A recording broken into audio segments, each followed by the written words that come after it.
My dear students, WBPSC assistant master এবং assistant mistress যে এক্সামিনেশানটা সামনেই কন্ডাক্ট করা হবে, যার গেজেট নোটিফিকেশান বেরিয়ে গেছে, তো যে টপিকগুলো তোমাদের করাচ্ছি এগুলো মোস্ট ইম্পর্ট্যান্ট টপিক।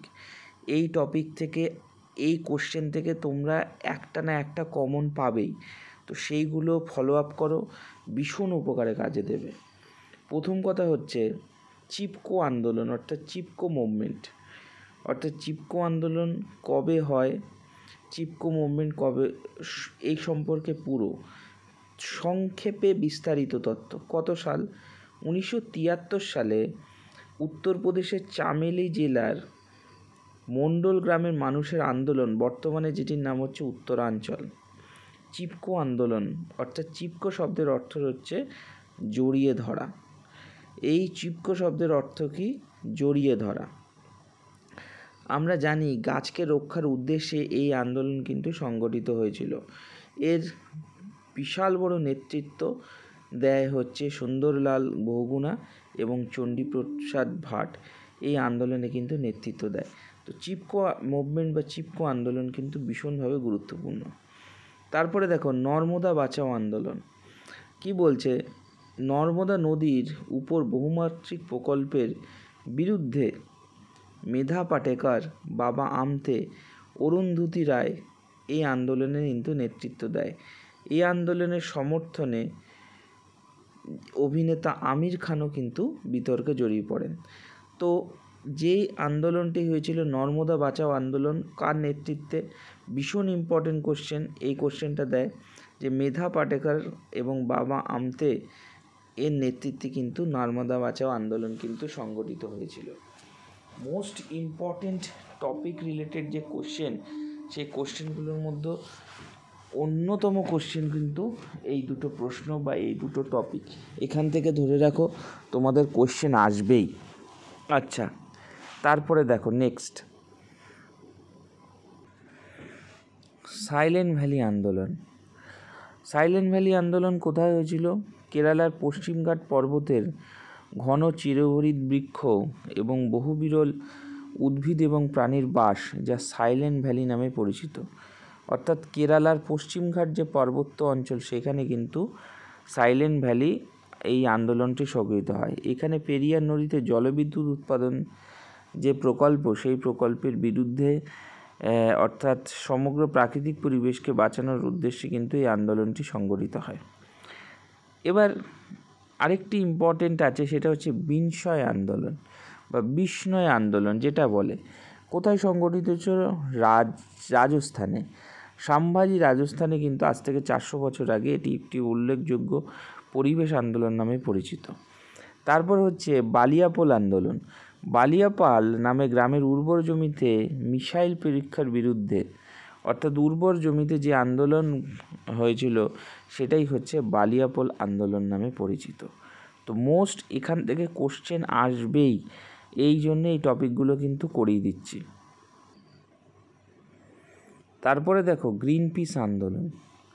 1971 সালে নেদারল্যান্ডের যে আমস্টারডাম, সেই আমস্টারডাম শহরে কিন্তু এই গ্রিন পিস আন্দোলন সংগঠিত হয়ে থাকে এবং আচ্ছা, এই গ্রিন পিস আন্দোলন তাহলে যদি বলে কবে সংগঠিত হয়ে থাকে?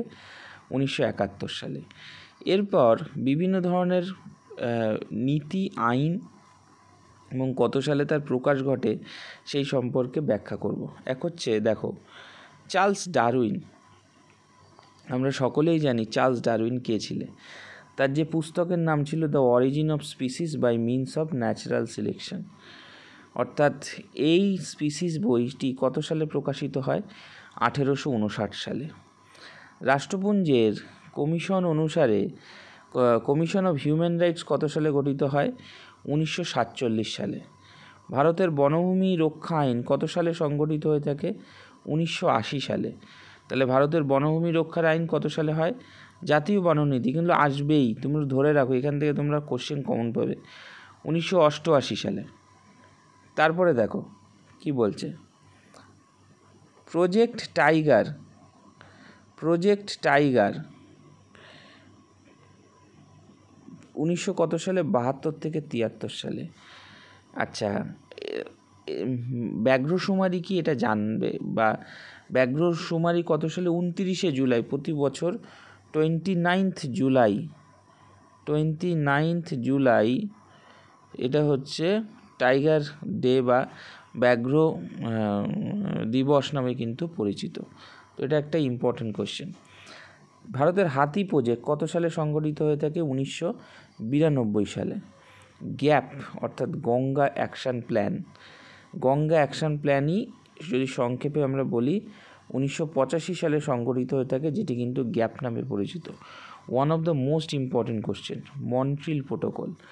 মন্ট্রিল কথাটার নাম শুনলে আমাদের কিন্তু কানাডা শহরের কথা মনে পড়ে। 1987 সালে ওজোন স্তরের এই যে ক্ষতিকারক প্রভাব থেকে মুক্তির জন্য কিন্তু এই মন্ট্রিল প্রোটোকল কিন্তু সংগঠিত হয়েছিল। এবং জাপানের তার ঠিক 10 বছর পর জাপানের কিয়োটো শহরে এই উল্লেখযোগ্য একটি প্রোটোকল সংগঠিত হয়, যা কিয়োটো প্রোটোকল নামে কিন্তু পরিচিত।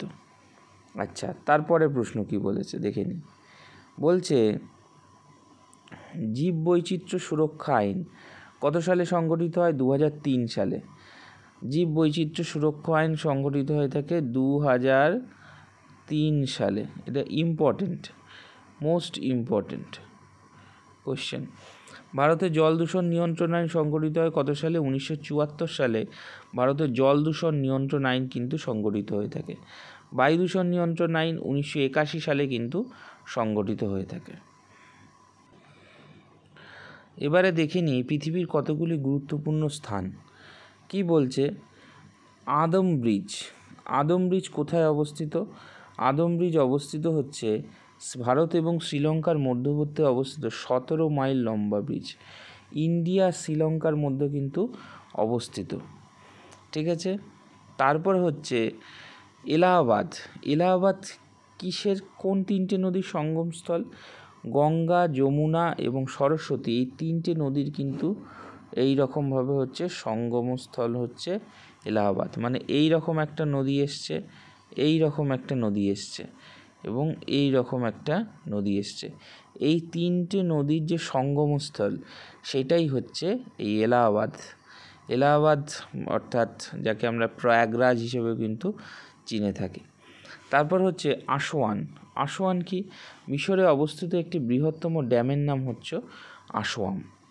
ওকে, তারপরে দেখি কি বলছে। আরোভিলি কি? তামিলনাড়ুর একটি বিখ্যাত উপকূল বা সিটি অফ ডাউন নামে পরিচিত হচ্ছে এই আরোভিলি। বৈকনুর কাজাখস্তান, রাশিয়ার রকেট উৎপাদনের একটি কেন্দ্র। যেমন আমাদের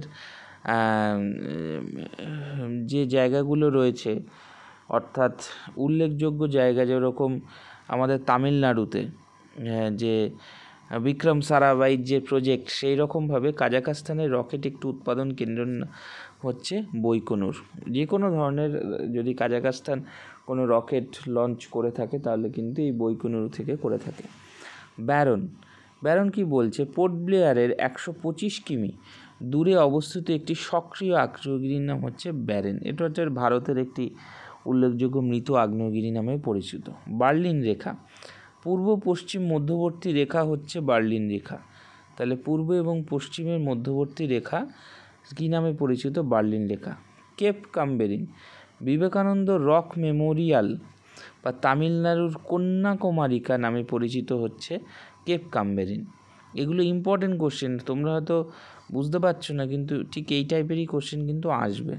তোমার 4টে সেরকম শর্ট কোশ্চেন করে বলবে, তার মধ্যে তোমাদের কিন্তু এগুলোকে বুঝতে হবে। নেক্সট কোশ্চেন কি বলছি? কেপ কেনেডি, আমেরিকার ফ্লোরিডা প্রদেশের মিসাইল একটি উৎপাদন কেন্দ্রের সদর দপ্তর হচ্ছে নাসার ফুল ফর্ম কি? National Aeronautics space agency. Next দেখো, চণ্ডীপুর অন সি, উড়িষ্যাতে অবস্থিত ব্যাসাল্টিক মিসাইল কেন্দ্র, এটাই হচ্ছে চণ্ডীপুর জায়গাটার নাম। তো ব্যাসাল্টিক মিসাইল কেন্দ্র বা ব্যালিস্টিক যাকে বলা হয়। চশমা, পাকিস্তানের একটি দ্বিতীয় পরমাণু ক্ষেত্র। আচ্ছা, প্রিম্পি, মহারাষ্ট্রের একটি পেনিসিলিন উৎপাদক কেন্দ্রের নাম হচ্ছে প্রিম্পি। তাহলে মহারাষ্ট্রের একটি পেনিসিলিন উৎপাদন যে জায়গার নাম হচ্ছে কি প্রিমটি। আচ্ছা, তারপরে দেখে নিই, বলছে পেরাম্বুর। পেরাম্বুর কি? চেন্নাই অবস্থিত ইন্টিগ্রাল কোচ ফ্যাক্টরি, সেটার নাম হচ্ছে কিন্তু পেরাম্বুর। পান্না, মধ্যপ্রদেশের একটি বিখ্যাত হীরক খনির নাম হচ্ছে পান্না। নেভেলি, তামিলনাড়ুতে অবস্থিত একটি লিগনাইট ক্ষেত্র। তাহলে নেভেলি কোথায়? এটা কোথায় অবস্থিত? তামিলনাড়ুতে। কুর্দেমুখ, কর্ণাটকের একটি লৌহ খনির নাম হচ্ছে কুর্দেমুখ। বোঝা গেল? তারপর হচ্ছে কুরুক্ষেত্র, হরিয়ানাতে অবস্থিত মহাভারতের একটি বিখ্যাত যুদ্ধক্ষেত্রের নাম হচ্ছে কুরুক্ষেত্র। এখানে কুরুক্ষেত্র ইউনিভার্সিটিও কিন্তু নামে পরিচিত, এখানে একটা বড় ইউনিভার্সিটি আছে। লোপনোর দেখো কি বলছে, চীনের পারমাণবিক একটি বিস্ফোরণ ক্ষেত্র যা লোপনোর নামে পরিচিত। এরপর গুরুত্বপূর্ণ বিপ্লবের মধ্যে উল্লেখযোগ্য যে বিপ্লবগুলি সেটা এক নজরে আমরা দেখিনি। এখান থেকে কিন্তু মোস্ট ইম্পর্টেন্ট আমি বলে দিচ্ছি, মিলিনিয় ভিভিআই মোস্ট ইম্পর্টেন্ট কোশ্চেন আসবে। দেখো, কখনো কখনো বিভিন্ন ধরনের খাবার উৎপাদনের ক্ষেত্রে একটা হিউজ পরিমাণ উৎপাদনের জন্য কিন্তু বিভিন্ন গবেষণা এবং পরীক্ষা নিরীক্ষার মাধ্যমে সেই জায়গাটাকে চেষ্টা করা হয়েছে যাতে আরও বেশি পরিমাণে শস্য উৎপাদন থেকে শুরু করে সমস্ত কিছু উৎপাদন করা যায়। এই জন্যেই বিপ্লব কথাটি এসছে। প্রথম কথা বলে রাখি, সবুজ বিপ্লব অর্থাৎ গ্রিন রেভলিউশন। সবুজ বিপ্লব মানে হচ্ছে গ্রিন রেভলিউশন।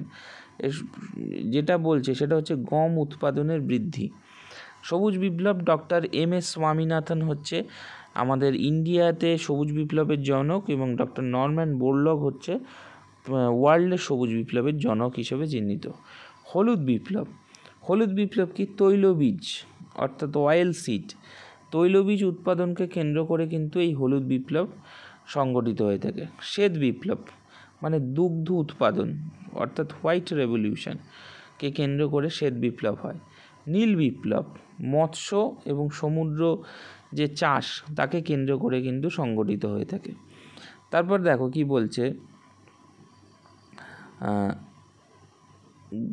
গোলাপি বিপ্লব অর্থাৎ মাংস অর্থাৎ পিঙ্ক রেভলিউশন।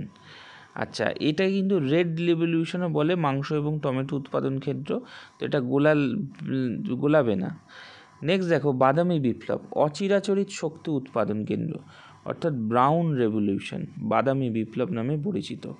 সোনালী বিপ্লব অর্থাৎ ফুল চাষ, গোল্ডেন, সোনালী তন্তু, পাট এগুলোকে কিন্তু বোঝায়। আচ্ছা, কৃষ্ণ বিপ্লব অর্থাৎ খনিজ তেল। আচ্ছা, তারপর হচ্ছে ধূসর বিপ্লব, তারপর মানে হচ্ছে উল উৎপাদন বৃদ্ধি বা কে কেন্দ্র করে যে বিপ্লব সংগঠিত হয়ে থাকে সেটি কিন্তু ধূসর বিপ্লব নামে পরিচিত। তো এই যে টপিকগুলো অর্থাৎ এই যে বিপ্লব, এখান থেকে কিন্তু one of the most VVI question কিন্তু আসবে, মোস্ট ইম্পর্টেন্ট যে কোশ্চেন, এখান থেকে 1 নম্বর তুমি কিন্তু কমন পাবে। আমি লিখে দিচ্ছি, তুমিও দেখো 1 নম্বর কিন্তু কমন আসবে, কারণ এই টাইপের কোশ্চেনগুলো কিন্তু ভীষণভাবে আসে। যে টপিকগুলো করাবো সেই টপিকগুলোকে তুমি যদি এখন থেকে ঝালাফালা করে প্র্যাকটিস করতে থাকো, অবশ্যই কিন্তু তোমার কিন্তু সফলতা আসবে। সামনে যেহেতু পিএসসি অ্যাসিস্ট্যান্ট প্রফেসরের ইন্টারভিউর আমি এর পর্ব নিয়েও পরে আলোচনা করব। আপাতত যেহেতু ক্লাসগুলো রয়েছে সেই ক্লাসগুলো ফলো করো। প্রতিদিন শনিবার রাত্রি 10টা এবং প্রতিদিন রবিবার রাত্রি 10টায় কিন্তু আপাতত আমি জিওগ্রাফির ক্লাসগুলো যেগুলো এনেছি এগুলোকে ফলো আপ করো, ভীষণভাবে কিন্তু তোমায় কিন্তু উপকার পাবে।